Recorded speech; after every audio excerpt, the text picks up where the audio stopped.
បាទជំរាបសួរបងស្រីសួរថាផលប៉ះពាល់សុខភាពទៅលើកុមារជាពិសេសទាក់ទងនឹងគ្រឿងកំប៉ុងភេសជ្ជៈផ្អែមនិងអាហារកែច្នៃតើមានផលប៉ះពាល់អីខ្លះទៅលើកុមារបាទអញ្ចឹងខ្ញុំសូមឆ្លើយថាទីមួយយើងនិយាយពីគ្រឿងកំប៉ុងសិនណាគ្រឿងកំប៉ុងហ្នឹងគឺវាអាចមានជាតិផ្អែមនិងមានជាតិប្រៃអញ្ចឹងខ្ញុំសូមនិយាយអំពីគ្រឿងកំប៉ុងដែលមានជាតិប្រៃមុនណាព្រោះកាលណាមានជាតិប្រៃគឺមានជាតិអំបិលខ្ពស់ហើយកាលណាជាតិអំបិលខ្ពស់កាលណាយើងញ៉ាំរាល់ថ្ងៃទៅវាធ្វើឲ្យយើងមានជំងឺលើសសម្ពាធឈាមហើយជាពិសេសធ្វើឲ្យខូចតម្រងនោមហើយនៅក្នុងគ្រឿងកំប៉ុងហ្នឹងគឺមានសារធាតុដែលថែរក្សាគ្រឿងទុកឲ្យបានយូរហ្នឹងគឺវាមានផលប៉ះពាល់ទៅលើថ្លើមនិងតម្រងនោមហើយម្យ៉ាងទៀតកាលណាគ្រឿងកំប៉ុងហ្នឹងវាអាចមានសារធាតុមួយគេហៅ BPA ដែលនៅក្នុងកំប៉ុងហ្នឹងវាអាចធ្វើឲ្យផលប៉ះពាល់រំខានទៅដល់អរម៉ូននៃការវិវត្តខួរក្បាលហើយលទ្ធផលគេសង្កេតឃើញថាលើកុមារគឺងាយហើមនិងមិនសូវឃ្លានអាហារធម្មជាតិទេអញ្ចឹងម្យ៉ាងទៀតការវិវត្តខួរក្បាលហ្នឹងការវិវត្តរាងកាយហ្នឹងមិនសូវបានល្អហើយឯចំណុចទី2គឺនិយាយអំពីភេសជ្ជៈផ្អែមដែលកុមារចូលចិត្តបរិភោគណាទឹកដូចទឹកផ្លែឈើទឹកអីដែលមានជាតិផ្អែមហ្នឹងគឺផលប៉ះពាល់ទី1ដោយសារវាមានជាតិស្ករខ្ពស់អញ្ចឹងវាអាចធ្វើឲ្យកុមារហ្នឹងធាត់លើសទម្ងន់ហើយប្រឈមនឹងជំងឺទឹកនោមផ្អែមហើយម្យ៉ាងទៀតធ្វើឲ្យងាយពុកធ្មេញហើយកម្មករធ្វើឲ្យកុមារហ្នឹងងាយភ័យឆាប់ខឹងមិនផ្ដោតអារម្មណ៍លើការសិក្សាចំពោះផលប៉ះពាល់ភេសជ្ជៈផ្អែមគ្រឿងកំប៉ុងហ្នឹងគឺរយៈពេលវែងអាចទី1បង្កហានិភ័យដល់ជំងឺបេះដូងទី2ការរៀននឹងយឺតនិងអាកប្បកិរិយានឹងមិនសូវមានថិតថេរចំណែកផលប៉ះពាល់ទៅលើសុខភាពរយៈពេលវែងជាពិសេសទៅលើការលូតលាស់និងប្រាជ្ញាទៅលើកុមារចំណុចទី3គឺការអាហារកែច្នៃនៅក្នុងអាហារកែច្នៃហ្នឹងគឺឧទាហរណ៍មានដូចជាមីកញ្ចប់ឬសាច់ក្រកឬស្អីផ្សេងទៀតហ្នឹងគឺមានផលប៉ះពាល់ទៅលើសុខភាពបាទជាពិសេសដោយសារនៅក្នុងអាហារកែច្នៃហ្នឹងសម្បូរអំបិលណាអំបិលហើយនិងខ្លាញ់ខ្ពស់អញ្ចឹងកាលណាយើងបរិភោគអាហារកែច្នៃហ្នឹងទៅវាធ្វើឲ្យទី1គឺកង្វះអាហារូបត្ថម្ភគឺបើថាអាហារូបត្ថម្ភហ្នឹងវាកម្រិតទាបដោយសារនៅក្នុងនោះគឺមានវីតាមីនហើយនិងសារធាតុរ៉ែហ្នឹងវាតិចតួចទី2ដោយសារនៅក្នុងម្ហូបអាហារដែលកែច្នៃហ្នឹងវាមានសារធាតុបន្ថែមអញ្ចឹងវាងាយធ្វើឲ្យមានអាឡែហ្ស៊ីនិងឈឺពោះចំពោះកុមារ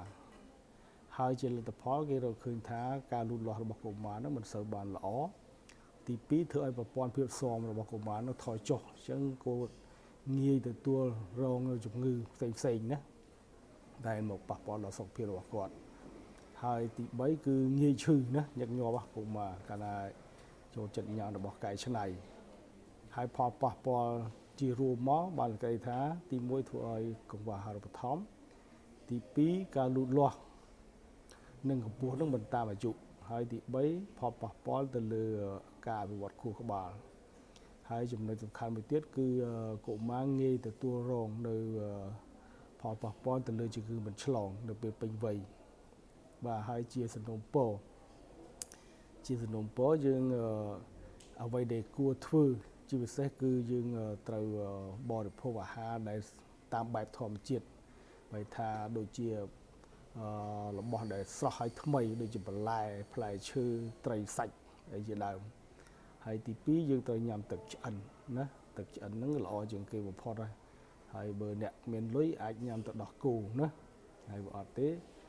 ទឹកសុទ្ធហ្នឹងមានអីល្អជាងគេណាបាទហើយចំណុចមួយទៀតកុំទម្លាប់ញ៉ាំអាហារកែច្នៃបាទកាលណាអ្នកខ្លះចូលចិត្តក្មេងហើយថាគាត់ថានឹងវាឆ្ងាញ់តែអានឹងវាផលប៉ះពាល់យូរវែងបាទហើយចំណុចមួយទៀតដែលគួរ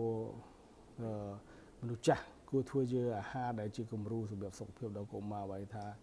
យើងត្រូវទម្លាប់ធ្វើអាហារជាពិសេសអាហារពេលព្រឹកហ្នឹងគឺយើងចូលចិត្តទិញនៅផ្សារហ្នឹងហើយដែលធ្វើឲ្យប៉ះពាល់ដល់សុខភាពដោយសារ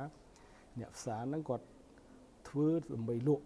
បាទអញ្ចឹងក៏អត់គិតថាប៉ះពាល់ណាមិនដឹងទេបាទហើយម្យ៉ាងទៀតជួនកាលផ្សៃប្រែហ្នឹងចូលចិត្តដាក់ផ្អែមជាពិសេសអ្នកនៅភ្នំពេញបើថាមហូបជំនាញអាហារគាត់នឹងចូលចិត្តដាក់ស្ករច្រើនអាហ្នឹងវាផលប៉ះពាល់មិនតែកុមារតែលើមនុស្សចាស់ទៀត បាទហើយអញ្ចឹងចំណុចមួយទៀតដើម្បីកាត់បន្ថយអាហារដែលមានជាតិផ្អែមឬក៏ប្រៃខ្លាំងហ្នឹងចំណុចដែលពិសេសរបស់មនុស្សកុមារក៏ដូចជាមនុស្សពេញវ័យដែរគឺហាត់ប្រាណជាប្រចាំថ្ងៃបាទហើយចំពោះកុមារអាយុក្រោម14ឆ្នាំយើងជាឪពុកម្ដាយដែលជាមនុស្សចាស់ហ្នឹងគួរកុំអនុញ្ញាត